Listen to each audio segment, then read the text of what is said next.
So let's get started.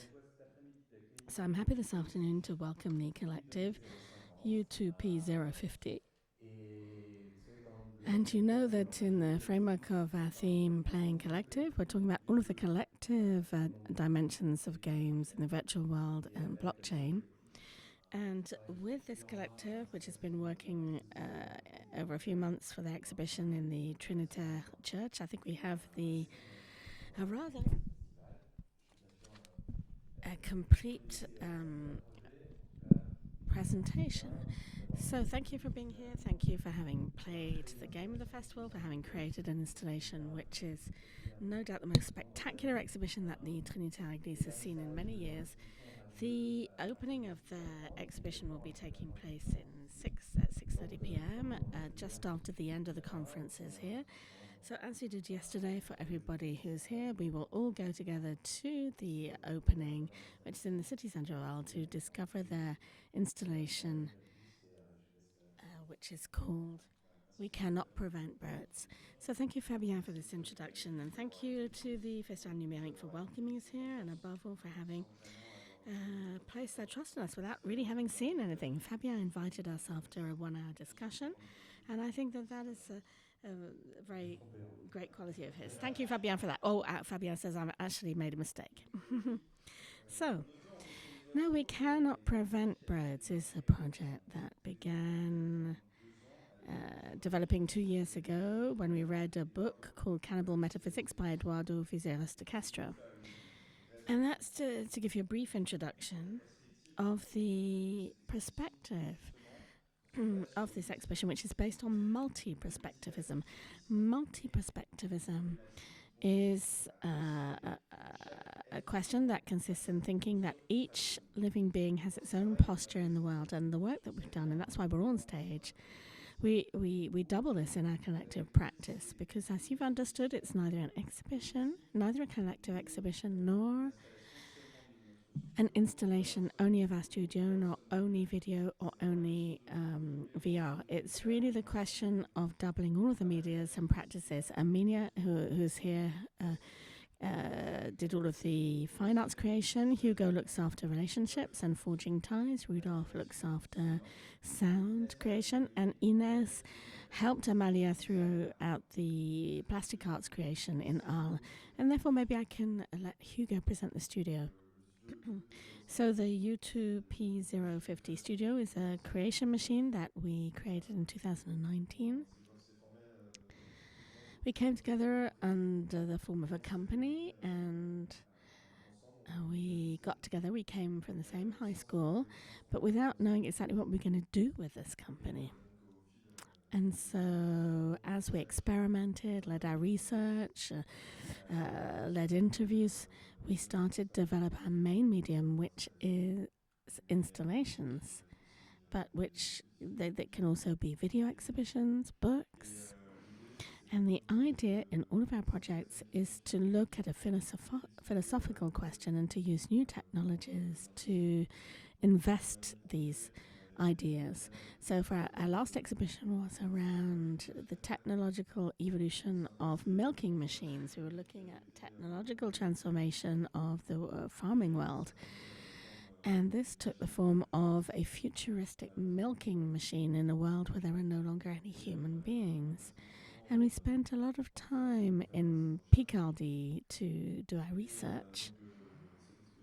And this exhibition is the extension of the research that we initiated with Cryptosporium. That was the name of the project.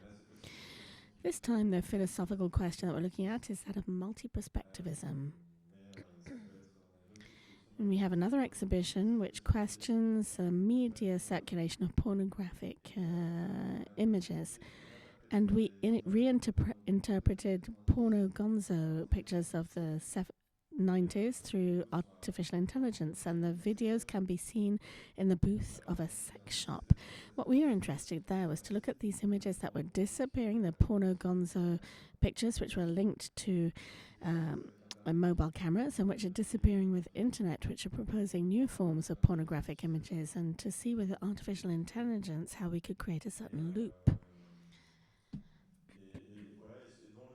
And in the studio, the idea is that each of our projects, when we invest philosophical questions, is that everybody from accounting with Mark, who's here in the front rows, and Rudolph Sound, and Richard, who's a journalist who's not with us today, and Felix, who's specialist in philosophy and technology. We try to put everything on a horizontal level and inform each other as to how we can, the most intelligently manner possible, create a new project.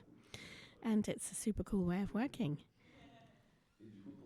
And so to come back to We Can't Prevent Birds, which is on multi-perspectivism, the purpose of the development was to show all of the perspectives that are present on the Salins site, the salt marshes site, so the animal and human and environmental perspectives. And for this, we're convinced that showing the diversity of living species that exist through our work requires the showing of the diversity of the machines that are able to record the real life. And so through this exhibition, we work on thermal cameras, LIDARs, long view cameras, microscopes, which are tools to look at things.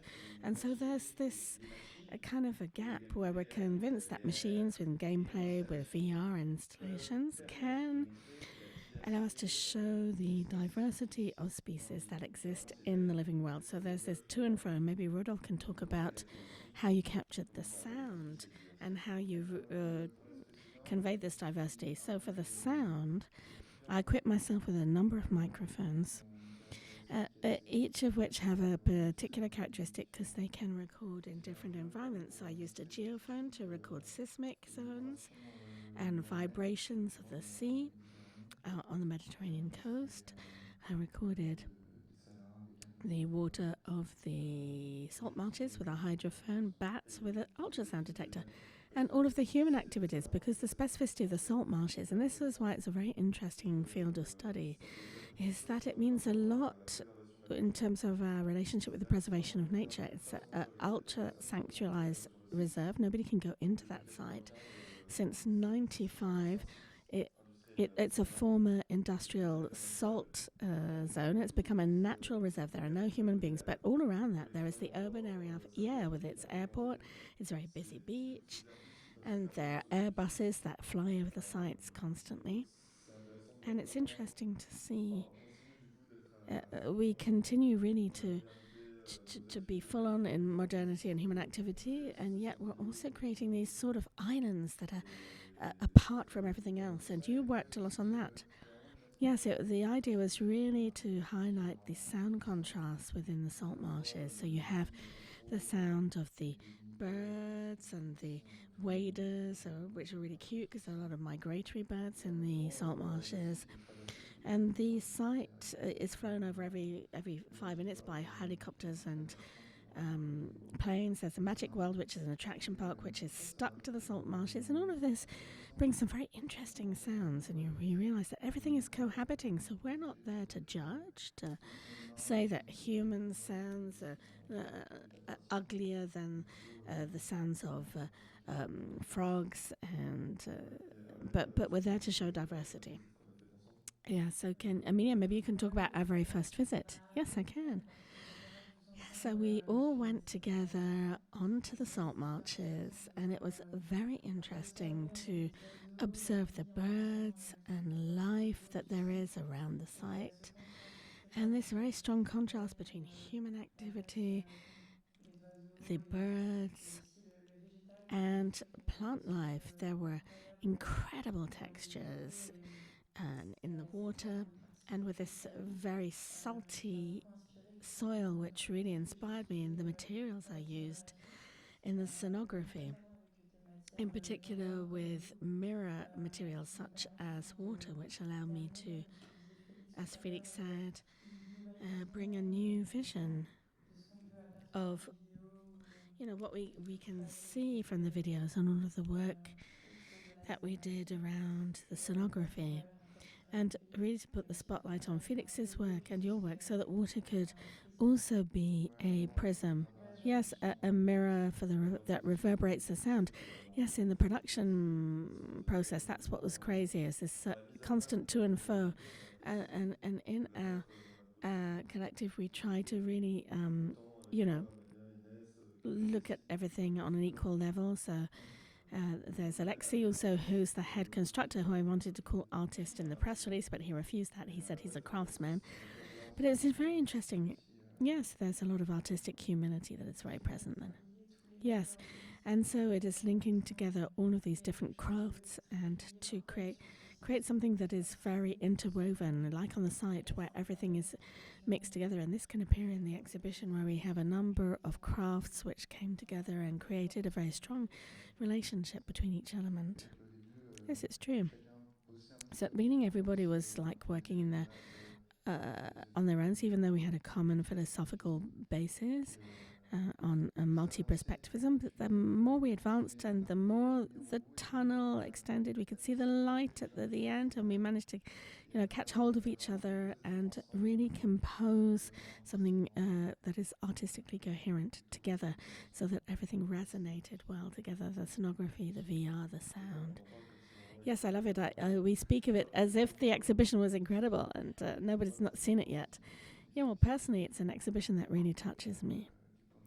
From the point of view of the music, it's the first time that I've managed to create a relationship between my video recording and the music that I have composed since I've been playing the guitar since I was 13 years old.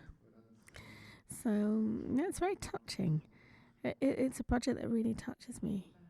Oh, same for me. Yes, I just want to react to what you were saying, in the sense that you related your self-recording with music, and I have the impression that what we've all produced in the plastic idea of the scenography was more a support to help all of the mediums to be understood and to resonate with each other. That was very interesting. It's what we must recall also, you'll see, but the installation is connected like an ecosystem.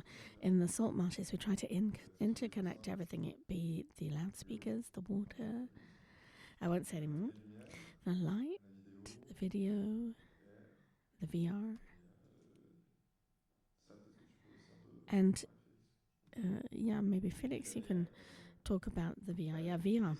Well, the idea was really to have an installation that was continuous between the digital projection and VR, and a temporal synchronicity, where the spectator can have the experience of the virtual world and then to come back into the real world, and not to see any transition, as if they'd stayed within the same world. And the sound is worked in the same way, and that is retranscribed in the same way. But once again, we never reached the point that we wanted to reach, but it was the VR mask was very important for us in this multi-perspectivism, and the work that is done in multi-perspectivist cosmologies on Mars and the transformational perspectives, in particular the cosmology that we called animist, which uses transformation masks, which are masks with 3 or 4 stages of opening, where each time you find a human being behind it, or a point of view that is related to the human being. So this reappearance of the VR mask, I don't know if you say a mask, because a mask is always to hide yourself from somebody else, whereas a VR mask is for yourself only. So there's this ambivalence with the VR mask, and the fact that does it give us a vision that is more than human, contrary to the screen, and there's a true corporality, meaning to inhabit something else other than ourselves directly within the VR mask. Do you want to talk about the video game? American GI? Oh, America's Army? Yeah, I thought it was interesting. Yes, we prepared a presentation that was less collective and that was on multi-perspectivism, but the concept of multi-perspectivism is quite tricky to understand, and its problematics with the implementation in gameplay. But there is a game that's well known called America's Army, that was developed and created by the American government, by the American Army, as a recruitment platform. And they came up against a problem which was quite unusual, meaning the American Army could not develop a video game where you killed GIs or Marines. So there's a problem that's quite obvious there. And compared to all of the other games, as we think about Thunderstrike or Tiger, we choose to play the terrorist, or we choose to play the American Army or allies. And so we're playing at being the terrorist, whereas in America's Army, you cannot be the terrorist. And a response was as follows: everybody sees their teams as Marines and the others as terrorists. And so there is this implementation, which is multi-perspectivist implementation, where the position of the viewer or the position of the player produces the corporality of others. So we don't see it at the same time in the same world, the same thing, whereas normally we have a continuity of the world and of the people in the real world, but also in the virtual world, where everybody sees the same avatar for somebody else. There's only one avatar, and it's not the other that updates different avatars. So that was a multi-perspectivism, which shows certain things about the vision of good and bad, and that you can never fight for good. It's an implementation of a certain cosmology. You can call it a cosmology, yeah, but in the English speaking, an American world post 2001. But it was this idea of directly implementing in the gameplay multi-perspectivist variation, and therefore variation that is produced by the viewer and not just by the player. Well, this is an avenue that we wish to develop for the salt marshes. And for example, we also wanted to ensure that in the gameplay, the variations, the movement of the viewer could create variations of the environment. But that will be for the next edition. So we can take a few minutes of questions if any of you want to ask any questions to the U2 collective. I know we've not seen the exhibition yet, so it's always a bit abstract in that case. But could we please dim the lights a little bit? Hello. Yes, I had a question because your project, I'm not sure if I really understood it properly because I haven't seen it yet, but it makes me think of a game called Everything, which is a game in which you can be different sizes. You can be an insect, a human, a planet. I don't know if you're familiar with that game or if it's something which. No? Well, it's beautiful because I think that there's a link there. Yeah, we'll go and have a look. You don't know everything. Come on, guys. No, it's amazing. You can. David Ray, who's a gamer, might come and talk about everything. And it's implemented in a multi-perspectivist world. But what's interesting, of course, it's not the same thing as you, is that he didn't root himself in a particular place, whereas you brought a territory to life. And I can see a basic difference there is that for your work, it's here and now with the players that are present, with the presence within this place, and all of this. De Castrois really insists upon this. The point of view that you're speaking from is mixed with ourselves and the thing that you're observing. And it's not necessarily everything, which is nowhere and everywhere all at once in the cosmos and in the insects.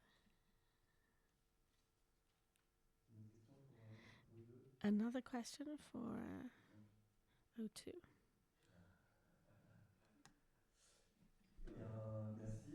Well, thank you very much. Oh, yes, I had a question. No, actually, this project gave rise to a second. I'd like to talk to you about it quickly today.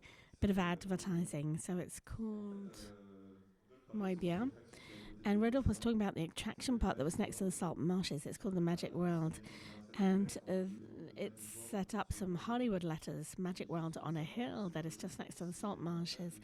And that hill is a mountain of municipal waste that has been stacking up over the past 25 years. And, the city allowed plants to grow over this mountain and allowed Magic World to set up next to it. So we imagined a story in which extraterrestrial creatures came to the Magic World and tried to reveal its secrets. And the writing technique is textopics, which is a writing technique using artificial intelligence where you write text and it generates images. And this is what it looks like. You can see it in detail in the exhibition as well. There you go. Thank you very much. Thank you very bien.